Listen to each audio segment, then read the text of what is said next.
Hello everyone, this is Bushra Khan. Welcome to RNN podcast. नाजरीन, general Faiz Hameed को सज़ा ईद से पहले दी जाएगी या ईद के बाद, ये जानेंगे। लेकिन आपको बताते चले, सीरियस क्रैक डाउन होने जा रहा है उनके खिलाफ जिन्होंने दुश्मन मुल्क की ज़बान बोली पाकिस्तान इंडिया की जंग के दौरान और पाकिस्तानी होते हुए पाकिस्तान की मुखालफत की। क्रैक डाउन में किन किन लोगों के नाम आते हैं, ये लिस्ट किन लोगों के लिए तैयार हुई है, जानेंगे। लेकिन आपको बताते चले, मशहूर बिजनेसमैन सलमान फारूकी ने एक आम शहरी पर उसकी बहन के सामने तशद्दुद किया है। ये क्या माजरा है, ये क्या वाकई, आपके साथ शेयर करेंगे। लेकिन नाजरीन, सम रियाल के इलेक्शंस भी हो गए हैं, उसकी रिपोर्ट भी आपको बताएंगे। और इमरान खान सीरीज को आगे बढ़ाते हुए आपको बताएंगे इमरान खान का ताल्लुक डॉक्टर फिरदौस आशिक अवान के साथ। हमारे साथ मौजूद है senior journalist mister Naeem Hanif. अस्सलाम वालेकुम। वालेकुम सलाम। कैसे सर आप? अल्हम्दुलिल्लाह।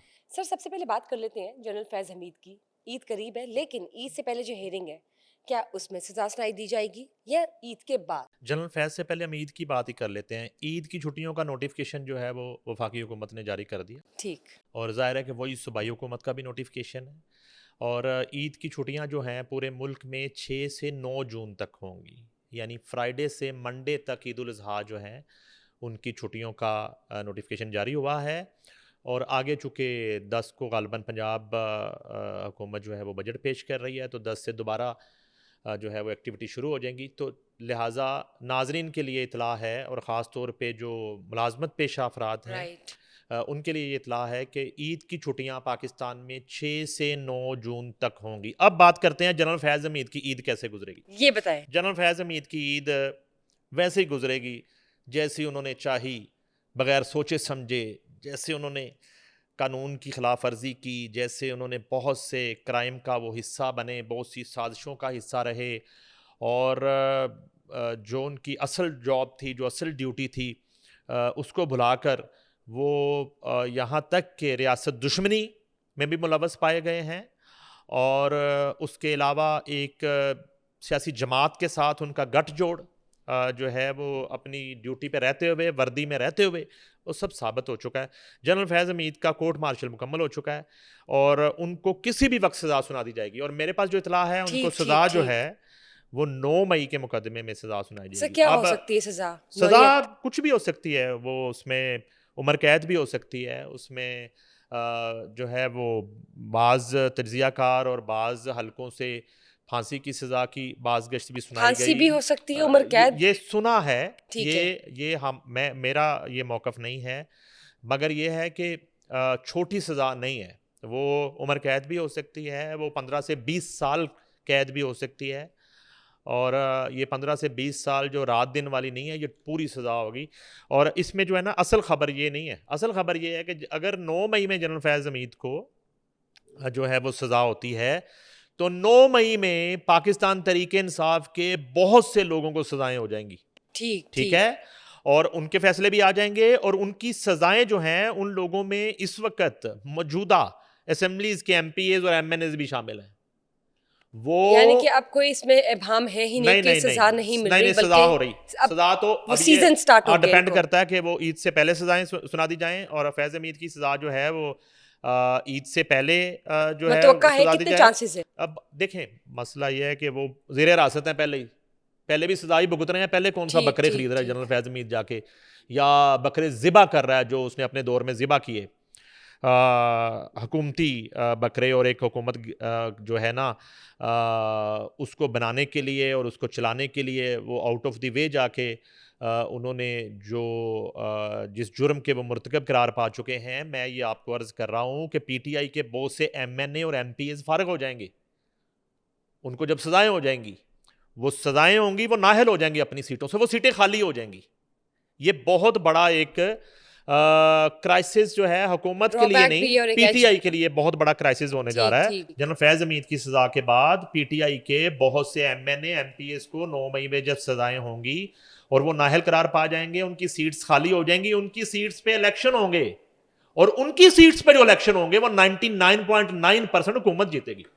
ये मैं आपको बता रहा हूं। यानी वो वहां से भी हाथ धो वो बैठेंगे अभी नंबर्स गए बहुत ना, जल्द। वो पीटीआई के ठीक है, नंबर्स वो जा नंबर रहे हैं। चले बड़ी जाएंगे उनके। तादाद में पीटीआई के 9 मई के एमपीएस एमएनएस फारिग होने जा रहे हैं। वो फारिग होंगे, उनकी सीटें खाली हो जाएंगी उनकी ना सर, सीटों पे वो ऑटोमेटिकली।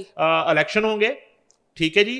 वो इलेक्शन जो है वो हमेशा 99% नहीं, एक 100% हुकूमत के पास चले हुकूमत जाएंगे। के इलेक्शन होते हैं, ठीक, वो हुकूमत जीती है, उस पर बुरे इल्ज़ाम लगते हैं, वो लगते रहते हैं, वो लगते रहेंगे, तो वो ले जाएगी सीट्स सारी की सारी, नून लीग और इत्तेहादियों के पास चली जाएंगी सीट्स, अब आपने कहा और कौन, उनके नंबर्स जो हैं वो स्ट्रांग हो जाएंगे, और वो जाहिर है ये क्राइसिस ये बहुत जो बड़ा ड्रॉबैक है ये जो पीटीआई के जो है लिए। ना किसी नशे में कहीं ना कहीं से अदम एतमाद की आवाज़ आती है, वो बिल्कुल कहानी जो है वो ख़त्म हो जाएगी, और इस तरह वफाक में नून लीग की हुकूमत जो है, और सूबे में इसका और परचम लहराया सिंध जाएगा। में जो है जैसे पीपल्स पार्टी की हुकूमत है, तो ये जो हुकूमती इत्तेहाद है बहुत स्ट्रांग हो जाएगा, और इस और वजह से ये पीटीआई लोग अपने 5 बहुत साल कमजोर पूरे हो जाएगी। करेंगे। मसला ये है कि जब इतनी स्ट्रांग हो जाएगी, वो 5 साल छोड़ के 5.5 साल पूरे कर ले, उसमें क्या मसला है? वो ठीक, तो अब उनकी मर्जी पे है ना। मैंने वो भी आपको क्लियर कर देता हूं, दोबारा आज रिपीट करता हूं आपके शो में, दोबारा बताइए रिपीट करता हूं। बताइए।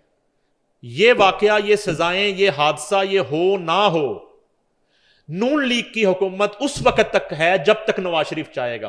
नवाज शरीफ जिस दिन स्टैब्लिशमेंट के साथ लड़ाई करेगा, तो नून लीग की हुकूमत खत्म होगी। अगर नवाज और शरीफ फिर इस इमरान दफा खान के लिए स्पेस अगर बनेगी। नवाज शरीफ इस दफा नहीं लड़ेगा, ठीक, तो नून लीग की हुकूमत 5 साल पूरे स्मूथली चली जाएगी। चलेगी। ठीक है, ठीक। जब नून लीग की हुकूमत ही चलेगी 5 साल, तो फिर कौन इमरान खान, कौन गंडापुर, कौन अलीमा खान, कौन बुशरा खान, ठीक है। फिर सब लोग जो है ना इसी तरह जेलें, ऑपोजिशन, सड़कों पे धूप छांव, वो ये उनका सिलसिला जारी मुकद्दर है, रहेगा। वो उनका मुकद्दर है। ठीक है। और सर जिस तरह 5 मई को भी हेयरिंग है इमरान खान की रिहाई के हवाले से, वो मैंने बता दिया, कुछ नहीं हो कि रहा। वो ईद से पहले तो उनकी रिहाई देखें मुमकिन नहीं है, लेकिन ईद देखें, के बाद मुमकिन मैं है। कहता हूं उन लोगों पे बड़ी अच्छी बात गौहर बाटा ने की थी, उन लोगों पे केसेस बनने चाहिए, उन लोगों को फौरी तौर पे गिरफ्तार कर लेना चाहिए, उनके ऊपर तौहीन अदालत लग जानी चाहिए, जिन लोगों ने नजम सेठी समेत ये ऐलान किया अपने शोज में बैठ के कि 5 जून को इमरान खान की जमानत हो जाएगी या रिहाई हो जाएगी। उन लोगों पे फौरी तौर पे केसेस हो जाने चाहिए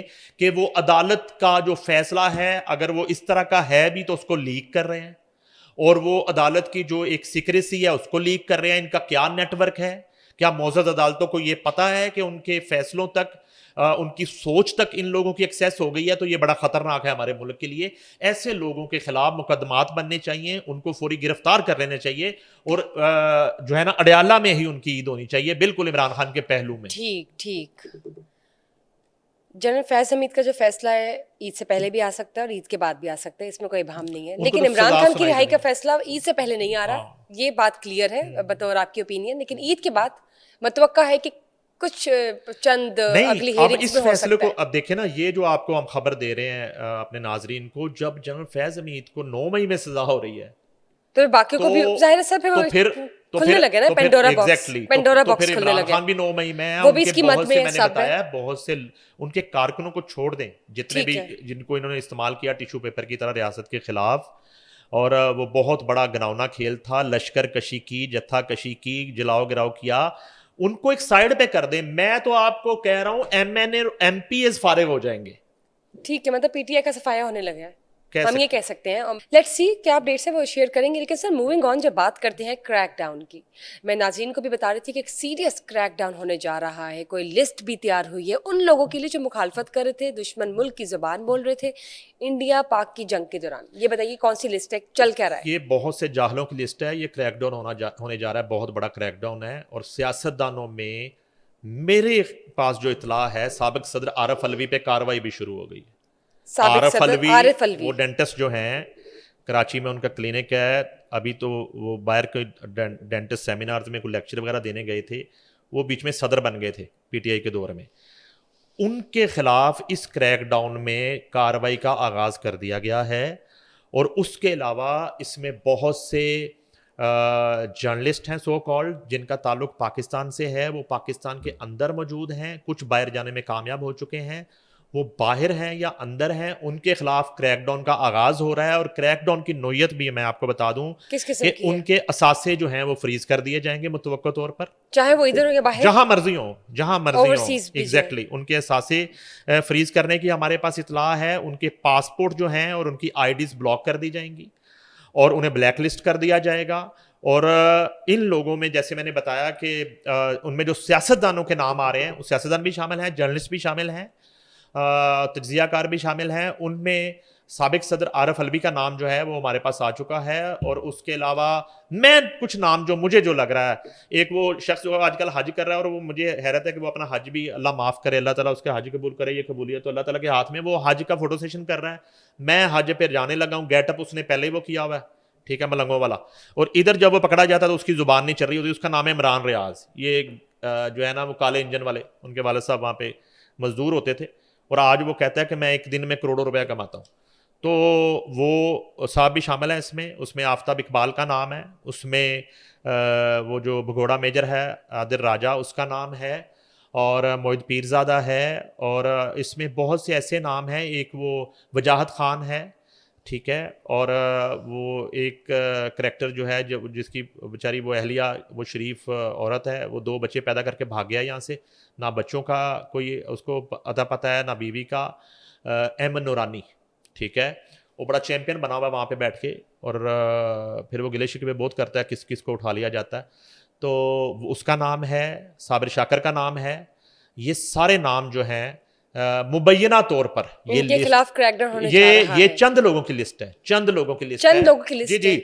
ये सैकड़ों की तादाद में वो लोग शामिल हैं जो फेक आईडीज जो है ना वो आपके सामने आ रही होती हैं, पागलखाना, दीवानावार, बहन का रिश्ता, इस तरह की आईडीज से वो जो प्रोपेगेंडा कर रहे होते हैं। उन आईडीज के जो ऑपरेटर हैं वो और उन आईडीज को चलाने वाले और उन आईडीज से जो सबका है ट्रैक कर लिया गया है, एग्जैक्टली वो ट्रेस हो गया। सारे ट्रेस हो और चुके मेरे हैं। ख्याल से आपके और इनका पीटीआई सपोर्टर्स ही हैं, ये 99 पॉइंट नहीं, 100% ये पीटीआई सपोर्टर हैं। सपोर्टर्स हैं। और ये रा की गोद में बैठ के सब कुछ कर रहे थे। ये ज्यादा खौफनाक बात है।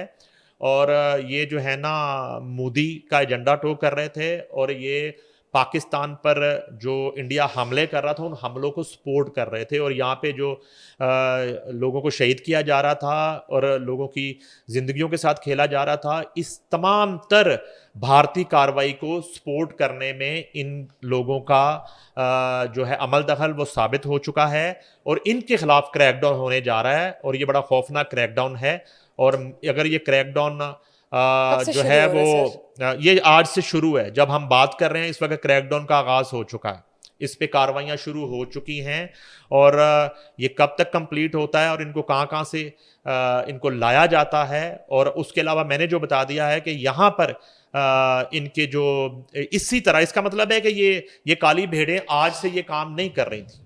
ये एक सियासी जमात की सपोर्ट के आड़ में ये यहाँ पर रा का, आरएसएस का और नरेंद्र मोदी का ये ब्रिगेड थी, और ये उसका जत्था था।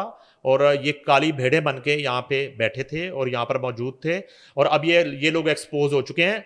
इनके खिलाफ क्रैकडाउन होने जा रहा है। इस क्रैकडाउन की हमने बहुत पहले इतला दी थी, रेड जोन में भी हमने बात की थी, मुबश्शिर लुकमान साहब ने और गौहर भट्ट साहब ने इस पे बात की थी। लेकिन आज आपको मैं खबर दे रहा हूँ दुश्मन मुल्क का साथ देने वालों का क्या हाल और होने जा रहा है? आज जो है ये दुनिया के किसी भी कोने में ये छुप के अपनी दाढ़ियां बढ़ा के और ये अपना रूप चेंज करके ये कहीं भी छुप लें, ये जहां भी बैठे हैं, अब इनकी शामत आ चुकी है, इनकी बचत नहीं होगी। और सीधा सीधा मैं बता रहा हूँ, रा के साथ इनकी जो राब्ते हैं, इनकी जो एसोसिएशन है, और इनको जहां से फंड्स आ रहे हैं और इनके अकाउंट्स में जहां जहां से पैसा आ रहा है, ये तमाम मनी ट्रेल्स और तमाम ट्रांजैक्शंस इस वक्त कार्रवाई करने वाले इदारों के पास मौजूद है। ज़बरदस्त, ठीक हो गया सर।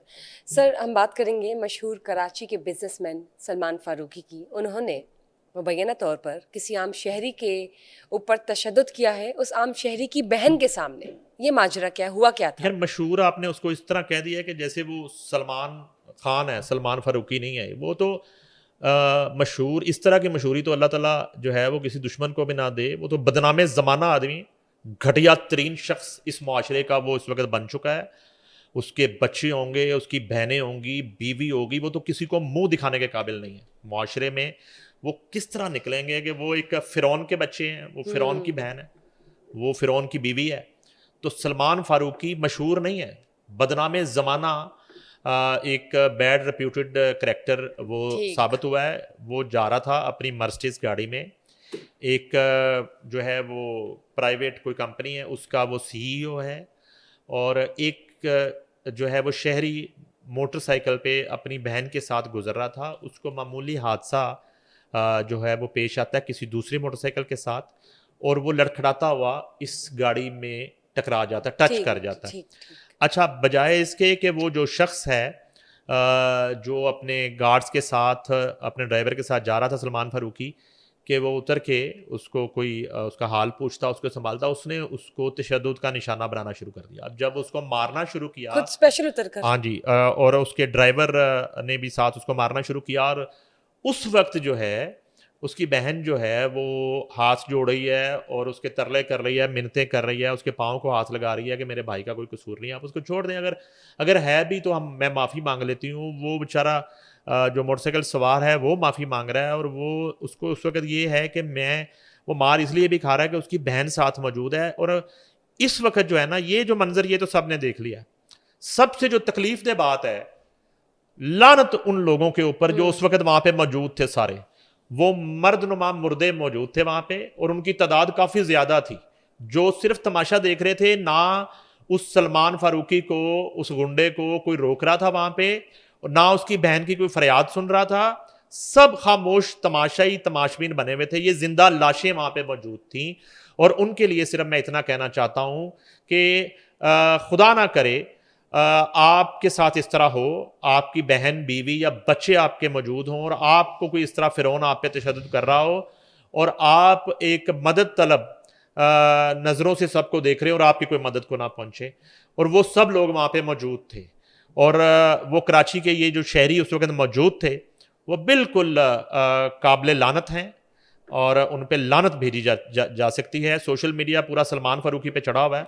मेरा ख्याल है कि उन लोगों को भी उतना ही जो है ना वो कसूरवार हैं जिन्होंने उसको छुड़ाया नहीं, और उसने पूरा अपना शौक पूरा किया।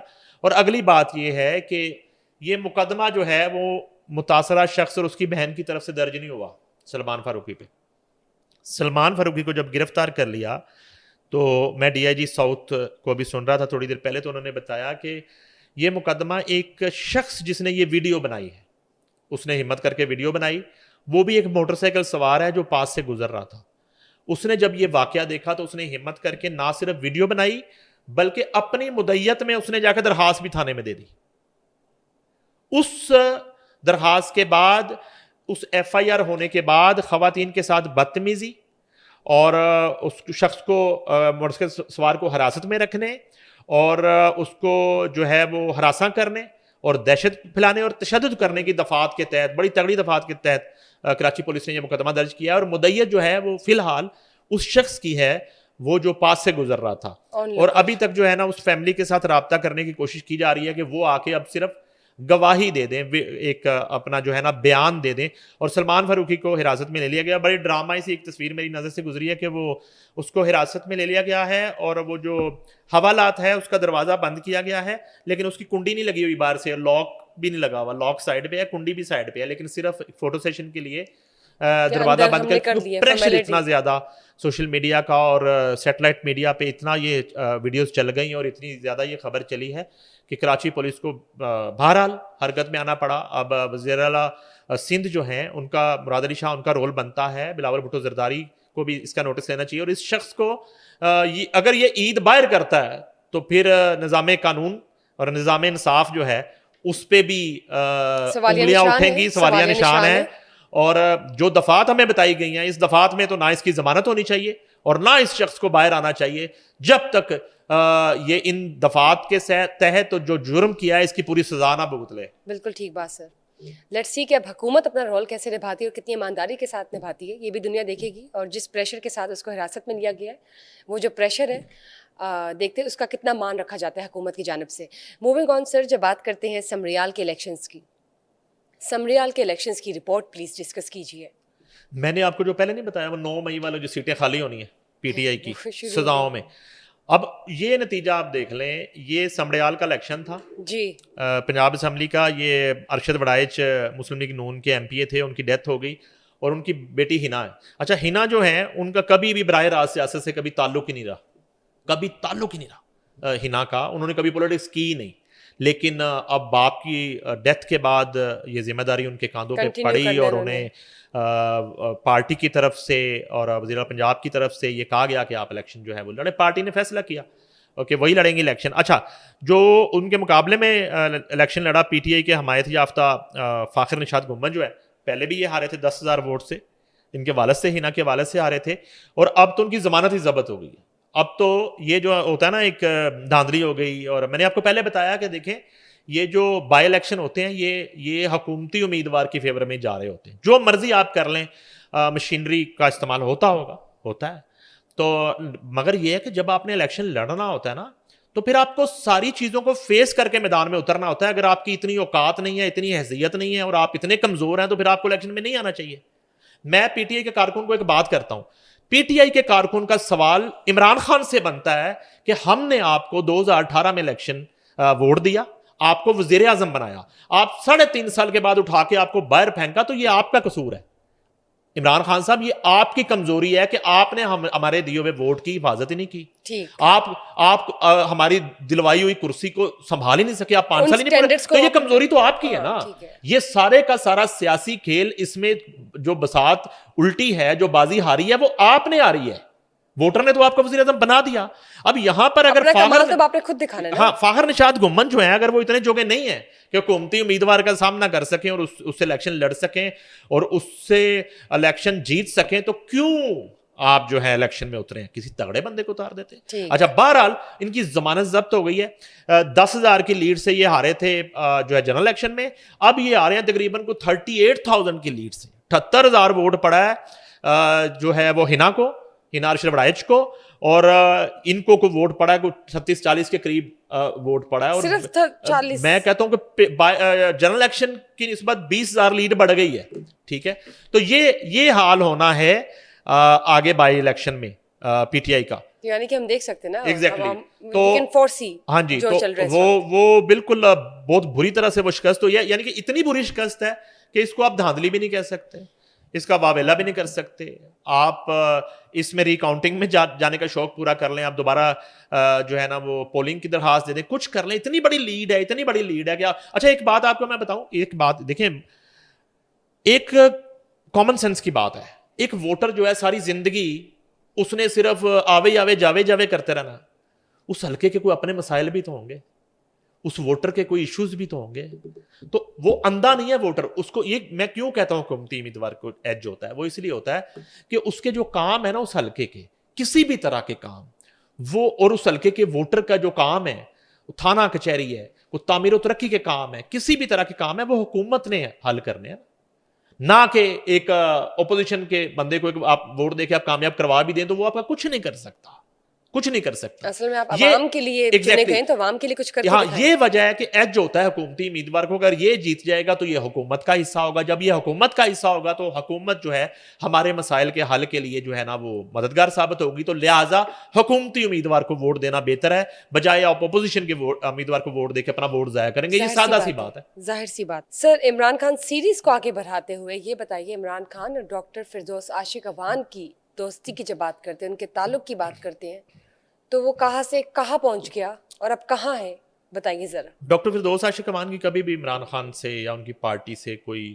दोस्ताना या कोई ऐसा उन ताल्लुक नहीं रहा। ठीक। डॉक्टर फिरदौस आशिक अमान जो हैं वो अचानक से 2018 के इलेक्शन में पीटीआई का टिकट हासिल करने में कामयाब हुए। अच्छा, अभी मैं नाम बताऊंगा थोड़ी देर बाद। आज आपने बड़ा जिक्र किया उस शख्स का जिसने उनको इमरान खान से कह के टिकट भी दिलवाया सियालकोट से, और वो पीटीआई में शामिल उस तरह से नहीं हुई, लेकिन पीटीआई के टिकट में इलेक्शन भी लड़ रही थी। तो होता यह है कि वो इलेक्शन हार जाती हैं। ठीक है, अब वो सिफारशी जो है जारी बात है, वो तगड़ा बंदा था उस वक्त, वो बहुत बड़ी साजिशें कर रहा था रियासत के साथ भी, मुल्क के साथ भी। तो उसने, इमरान खान वज़ीर आज़म बन जाते हैं तो उसने ना इमरान खान से कहा कि आप इनको कहीं एडजस्ट करें। तो बहुत से जीते हुए लोगों को इंफॉर्मेशन मिनिस्ट्री देने की बजाय इमरान खान ने उस यूनिफॉर्म्ड शख्सियत के हुक्म पर या सिफारिश पर डॉक्टर फिरदौस आशिक अवान को इंफॉर्मेशन की जिम्मेदारी सौंप दी, एडवाइज़र टू इंफॉर्मेशन बराए वज़ीर आज़म पाकिस्तान। तो डॉक्टर फिरदौस आशिक अवान का तजुर्बा भी था, तो उन्होंने जो है वो इन्फॉर्मेशन संभाल ली, मीडिया को डील करना शुरू कर दिया। उसी तरह फिर वो बराह रास्त हमारे साथ उनके राब्ते शुरू हो गए मीडिया के साथ। फिर ये प्रेस कॉन्फ्रेंस करनी है, ये बयान आ रहा है, वो जा रहा है, वो रौनक लग गई। अब होता कुछ यूं है कि डॉक्टर फिरदौस आशिकवान मेरा फ़रा गोगी से वाकिफ़ नहीं थी कि फ़रा गोगी किस शख्सियत का नाम है और वो कितनी ताकतवर है पाकिस्तान तहरीक इंसाफ की हुकूमत में। एक दिन रात को ना डॉक्टर फिरदौस आशिकवान को फ़ोन आता है, उसने कहा कि मैं फ़रा बोल रही हूँ, आपको पैगाम नहीं मिला बुशरा बीबी का, खान साहब ने आपको बताया कि ये फ़लाँ काम आपने करवाना था। अच्छा, वो काम भी मुबैना तौर पर मलक रियाज का काम था। समझ गई आप बात सारी ना, वो डायमंड कितने कैरेट का चाहिए और हार वो जो ये था। वो उन दिनों की बात है।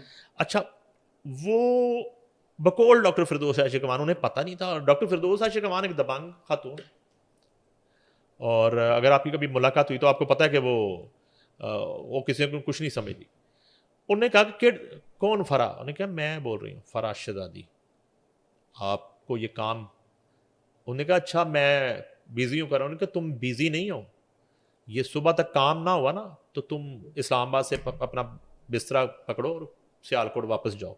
यानी कि उसने धमकी दे दी फ़रा ने doctor Firdous Ashiq Awan adviser to prime minister को कि आपको एक काम बोला गया था, आपने अभी तक नहीं किया, कल सुबह तक नहीं हुआ तो मैं बताऊंगी मैं कौन हूँ। अगले दिन इमरान खान साहब डॉक्टर फिरदौस आशिकवान को पैगाम भिजवाते हैं कि आप चली जाए। समझ गई बात मेरी?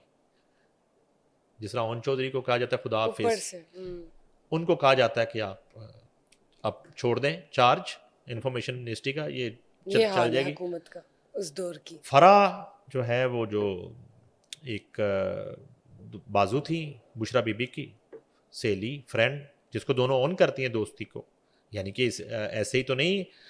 मलक आज की बेटी की जो ऑडियो लीक हुई थी, वो जो डायमंड पहुंचाना था, हीरा पता नहीं कितने कैरेट का, तो वो फ़रा डील कर रही थी, पैगाम फ़रा दे रही थी कि वो बीबी को ये वाला इतने कैरेट का पसंद है तो वो और पहुंचाएं उनके साथ पीछे अंगूठा। कौन था? बुशरा बीबी। अच्छा, अब ये हुआ कि डॉक्टर फिरदौस आशिकवान को वफाक से निकाल दिया जाता है फ़रा गोगी के कहने पे कि वो कोई काम जायज़ नाजायज़ डॉक्टर फिरदौस ने नहीं उनकी किया। उम्मीदें पे पूरा नहीं उतरी। अच्छा, अब ये होता है कि फिरदौस आशिकवान आ जाती है बेचारी, आके वो अपने सिफारशी को बताती हैं कि मेरे साथ ये हुआ। अब वो गुस्से में भी है, तिल मिला भी रही हैं। मेरी अपनी बात हुई डॉक्टर फिरदौस आशिकवान से, उन्होंने कहा कि गुस्से में थी, उन्होंने कहा मैं प्रेस कॉन्फ्रेंस कर दूंगी ये वो। वही सिफारशी ने फ़ोन किया कि आपने कोई हरकत नहीं करनी, खामोश, 1-2 माह के लिए खामोश होकर बैठ जाए, आपको दोबारा हम एडजस्ट करवा देंगे। अच्छा, वो खामोश होकर बैठ जाती हैं, खामोश होकर बैठ जाती हैं। 1 माह गुजरता है, 1.5-2 माह गुजरती हैं, वो फिर याद दिलाती हैं उन्हीं साहब को कि वो कुछ कर दें। अच्छा, ये वो साहब हैं जो डॉक्टर फिरदौस आशिकवान को वफाक में जिस दिन उनका नोटिफिकेशन जारी होना था, 2 दिन पहले नैब लाहौर की तरफ से सियालकोट में बसों के स्कैंडल पर इन्हें नोटिस जारी होना था तलबी का। इन पे केस था कुछ सरकारी बसों का सियालकोट। तो वही शख्स जो हैं मुबैना तौर पर वो फ़ोन करते हैं डीजी नैब लाहौर को। अच्छा, वो नहीं करते, असल में एक हमारे कंबाइंड फ्रेंड है, उनको पता चलता है कि 2 दिन बाद डॉक्टर फिरदौस कहती है कि मेरा तो नोटिफिकेशन इमरान खान करने लगे हैं, मेरा ये केस खुल गया तो मेरे लिए मसला बन जाएगा। तो वो रिक्वेस्ट करते हैं कि सर आप नोटिफिकेशन हो लेने दें, बाद में मेरिट के ऊपर जो आपने इन्वेस्टिगेट करना होगा कर लें। वो रुक जाता है, जबकि वही शख्स जो है ना वो बाबर कराता है डॉक्टर फिरदौस को कि मैंने रुकवाया, वो जो इनको एडजस्ट करवा रहा था ऊपर। ठीक। अच्छा, बहरहाल वो रुक जाता है। अब इनको फ़रा गोगी के कहने पे फारिग कर दिया जाता है वफाक से। 2 माह खामोश रहती हैं उसी सिफारशी के कहने पे। के 2-3 महीने उन्होंने उनका कहा नाम था। जनरल फैज़ ठीक। हमीद है। जनरल फैज़ हमीद के कहने पे ये खामोश रहती हैं खामोश 2-2.5 महीने। जब खामोश रहती हैं, कोई बात नहीं करती, तो फिर दोबारा से उस शख्स के कहने पे इमरान खान इनको कहते हैं कि आप एक काम करें, इस्लामाबाद बुलाते हैं, आप पंजाब में बुजदार के साथ लग जाए, ठीक है, और आपने बुजदार की जो एक्टिविटी है ना उस पर उसको नज़र रखनी। वॉच आउट अच्छा, करना। दूसरी तरफ ना वो फयाज चौहान हमारा दोस्त, वो बेचारा मेहनती आदमी है, कारकुन, वो मिनिस्टर होता है, उसको फारिग कर दिया जाता है अचानक से। अच्छा, अचानक से बस उससे यही गेम चल रही है हाँ, हुकूमत उससे की। कलमदान। अब ये बताएंगे फयाज चौहान इमरान खान को कब मिले, कहाँ मिले, उसके लिए क्या क्या किया, जायज़ नाजायज़, और उसके बाद किस तरह उसको भी टिश्यू पेपर की तरह फेंक दिया गया। और अब आ जाती डॉक्टर फिरदौस पंजाब में, और डॉक्टर फिरदौस को ये कह के इमरान खान लाए हैं कि उस्मान बुज़दार पे नजर रखनी है, सुपरवाइज करना है, ठीक नजर है। रखनी है। यहां तक कि मुझे आज तक अल्फाज याद है कि डॉक्टर फिरदौस ने ये कहा इमरान खान को कि मैं बहुत तेज चलती हूँ, तो ये बड़ा स्लो आदमी है, इसको मेरे साथ भागना पड़ेगा। तो खान ने कहा कि इसीलिए तो जो है ना आपको भिजवा रहे हैं पंजाब में कि आपने जरा इसको भगाना है, करना है, एक्टिव हाँ। करना है। वो कहते ठीक है लो जी, फिरदौस आशिक मान साहिबा एक और लॉलीपॉप में आ गई और वो आ गई एक्टिव करने बुज़दार को। बुज़दार साहब को। अब साथ ये कहा गया बाज़ाब्ता तौर पर इमरान खान की तरफ से कि आपने नज़र रखनी है कि पंजाब में क्या हो रहा है। क्या से मुराद है कि कहीं करप्शन तो नहीं हो रही, कहीं जो है ना कोई इलीगल एक्टिविटी तो नहीं हो रही कहीं, और पंजाब में हमारी पार्टी गेन कर रही है, उसका नुकसान तो नहीं हो रहा। ये जिम्मेदारियां फिरदौस आशिक कमान को सौंपी गई, और साथ डॉक्टर फिरदौस आशिक कमान ने हमसे मुराद मीडिया को डील करना है, इन्फॉर्मेशन की जिम्मेदारी उन्होंने प्रेस कॉन्फ्रेंस करनी शुरू कर दी। ताबड़तोड़ हमले, राजकुमारी, और आपको याद होगा सारा मरियम नवाज ने पूरा बतक्का लगाया डॉक्टर फिरदौस वो कर रही है, और वो एक लॉयल्टी के साथ और अपनी मेहनत से ड्यूटी निभा रही है, कर रही। ठीक है। अब यहाँ पे क्या हुआ, यहाँ पे क्या हुआ कि वैसे वो बड़ी एक ना जान दीदा और बड़ी दूर अंदेश खातून लगती हैं, लेकिन मुझे वो मासूम लगती हैं हमेशा ना, इनोसेंट है बस। वो ना खापर वाला ज़्यादा डालती हैं और उनको पता कोई नहीं ये सियासत का। उनके साथ हुआ क्या मैं आपको बताऊं। इमरान खान ने क्या किया, डॉक्टर फिरदौस इमरान खान ने कहा कि एक दिन कि आप वो कर रही है ना डॉक्टर साहबा, सारा नज़र रखी हुई है। उन्होंने कहा सर नज़र भी रखी हुई है, मैंने बहुत सी चीज़ें पकड़ भी ली हैं, मेरे पास बहुत सी चीज़ें आ गई हैं। अच्छा मैं आता हूँ ना पंजाब, तो आपने मुझसे मिलना है और मुझे बताना है। उन्हें क्या, अच्छा वो बड़ी मेहनत से दिन रात वो मीडिया को भी डील कर रही है, और वो नून लीग पे भी चढ़ी हुई है, पीपल्स पार्टी पे भी जो है ना ताबड़तोड़ हमले कर रही है, और साथ साथ उसने पैरेलल अपने एक सिस्टम के साथ ना यहाँ पे जो कुछ हो रहा था पंजाब में, वो सारा जो चेन थी और पूरा जो गैंग था उसकी एक रिपोर्ट कंपाइल की, ठीक है। और वो रिपोर्ट ऑब्वियसली सारी की सारी वज़ीर आला पंजाब उस्मान बुज़दार के खिलाफ थी। उसमें कहीं फरागोगी का भी जिक्र था, उसमें एहसन जमील गुर्जर का भी जिक्र था, उसमें मोनस लाई का भी जिक्र था, उसमें वो सारी रिपोर्ट कंपाइल कर ली डॉक्टर फिरदौस ने। अच्छा अब इमरान खान साहब आ गए। अब डॉक्टर फिरदौस बड़ी एक्साइटेड कि उसने बहुत काम कर लिया, बड़ा होमवर्क कर लिया। वो जो है इमरान खान आते हैं तो वो कहती मैंने मिलना है सर आपसे थोड़ी देर के लिए उन्होंने कहा ठीक है। वो जब आके जहाँ बैठते थे सीएम हाउस में तो मुलाकातें हो रही हैं, एक एक करके बुलाया जा रहा है। डॉक्टर फिरदौस की बारी आई है, वो गई हैं तो डॉक्टर फिरदौस ने अपना फ़ोन में वो सर ये आप देख लें ये कुछ हो रहा है, वो पूरे पॉइंट्स बनाए हुए थे कि कहाँ क्या हुआ, किस ट्रांसफर पोस्टिंग पे क्या हुआ, किन कौन सी हाउसिंग सोसाइटियों पे क्या हो रहा है, कौन सी जो है वो ब्राउन ग्रीनलैंड को ब्राउन डिक्लेयर किया जा रहा है, और कहाँ क्या क्या, ठीक है जी। वो सारा एक रिपोर्ट और बराह रास्त वो सारे का सारा उस्मान बुज़दार की कारस्तानी तो थी ना, उसकी सारी दास्तान वो डॉक्टर फिरदौस ने इमरान खान को अपने फ़ोन में दिखी। इमरान खान ने क्या क्या कहा होगा आपके ख्याल में, क्या कहा होगा? आप तो अब बहुत इमरान सीरीज़ कर चुकी हैं, क्या कहा होगा? मुझे आइडिया है क्या कहा होगा उन्होंने। क्या मसलन नहीं आप बताना चाहती? उन्होंने कहा कि आप मुझे ये व्हाट्सएप कर दें, ठीक है। फिलहाल यही कहा, उस दिन गेट आउट नहीं कहा उसने, क्योंकि वो उसकी मिनिस्टर थी, एडवाइज़र थी। इमरान खान ने अपने फ़ोन पे ना वो व्हाट्सएप करवा लिया। डॉक्टर फिरदौस को ये लगा कि इस पे तो अब बहुत बड़ा एक्शन होना है, और अगले 2-3 दिन में उस्मान बुज़दार ने फारग हो जाना। इतने बड़े स्कैंडल से दबंग किस्म की रिपोर्टिंग करी है, वो करके रिपोर्टिंग। लेकिन इमरान खान सोच रहे हैं उनको सुपरवाइज क्यों ठहराया। खान ने क्या किया, खान ने ये किया कि डॉक्टर फिरदौस के बाद बारी थी, फर्ज करें कि आईजी पंजाब को मिलना था, उसके बाद जो एक रोस्टर बना हुआ था, उसके बाद बारी थी चीफ सेक्रेटरी से मुलाकात थी, इस तरह की, उसके बाद मियां सलाम इकबाल का नाम था। तो तमाम लिस्ट कैंसिल करके इमरान खान का बुज़दार को भेजो, डॉक्टर फिरदौस जो है ना। अब ये थोड़ा सा इसको मैं अगर कंफ्यूज ना करूं, क्योंकि मैंने कोशिश की डॉक्टर फिरदौस से रब्ता करने की, रब्ता नहीं हो सका, कि डॉक्टर फिरदौस को कमरे से भेज दिया गया या उसकी मौजूदगी में उस्मान बुज़दार जब अंदर आया और बैठे नहीं उस्मान साहब, ये डॉक्टर फिरदौस ने आपके बारे में रिपोर्ट तैयार करके मुझे दी। ठीक।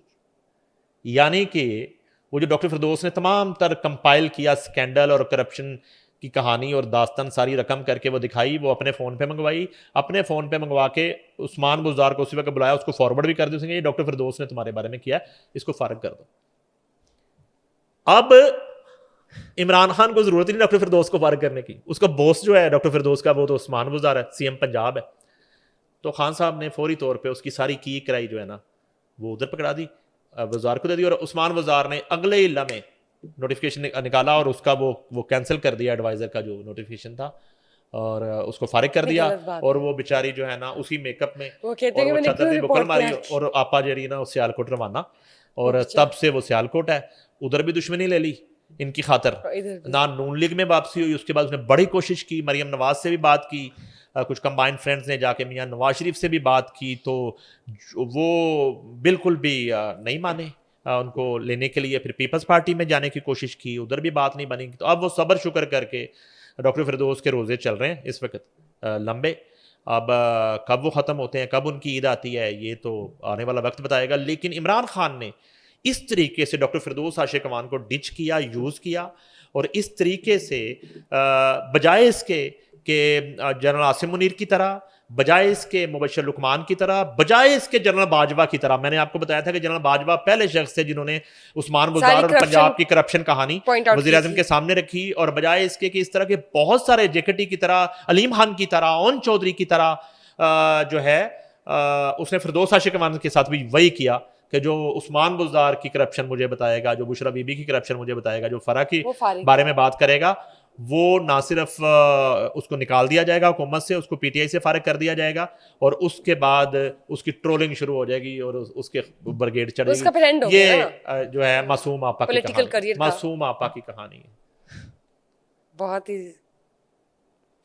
अफसोसनाक कहानी है, दिल को हिला देने वाली, जो आपने डिस्कस की है कि उन्होंने रिपोर्ट तैयार की। मैंने कहा चलो शाबाश। एनीवेज, ऐसी बहुत सी और कहानियां हैं इमरान खान सीरीज में भी जो आपके साथ शेयर करते रहेंगे। लेकिन अगर आपके पास कोई ओपिनियन है या रिव्यू देना चाहते हैं तो प्लीज़ ज़रूर शेयर कीजिएगा in the comment section. Thank you sir for being here and thank you guys for watching us today. Just stay tuned for another session. Till then, bye bye.